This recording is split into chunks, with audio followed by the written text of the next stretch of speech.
Stay with us. That is going to be a mess. Thanks so much, Brant. Volunteers from Chicago are making their way to the Carolinas to help residents there prepare for the hurricane. At least a dozen of those are heading from the American Red Cross. NBC-5's Lisa Chavarria is live at O'Hare, where people are traveling to and from the impacted areas. Lisa.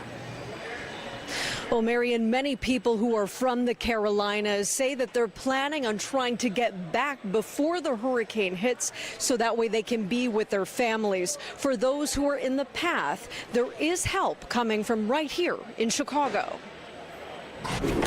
Red Cross volunteers prepped IRV, their emergency response vehicle, as they plotted their route to the Carolinas. We know that folks are, facing some of their worst days of their life, when we're out there. So we have to be cognizant of that and just understand that we're there to help in any way we can. This is the duo's first national disaster response trip. There's going to be a lot of disappointment, anger, frustration that everybody's got to go through. If we can ease that a little bit with the Red Cross, that's what we want to do. A dozen volunteers from the Red Cross Chicago and Northern Illinois are heading to help the East Coast residents. You train for it, and then all of a sudden the worst happens and you step up for it. At O'Hare International Airport, flights coming in from the Carolinas bring with them tales of hurricane preparations from back home. I had concern for my children and my mother.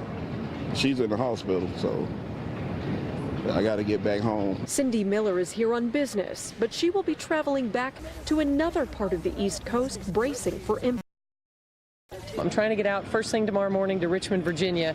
And I think Richmond right now, I think from what I hear from my son and daughter-in-law and my daughter, shelves are pretty much bare in a good bit of grocery stores, but I'm heading there for I've got to get there for the birth of my second grandson. Families visiting Chicago are thinking of their loved ones in Charleston, South Carolina, who are preparing for the worst. They're evacuating all their valuables and just prepared for the worst.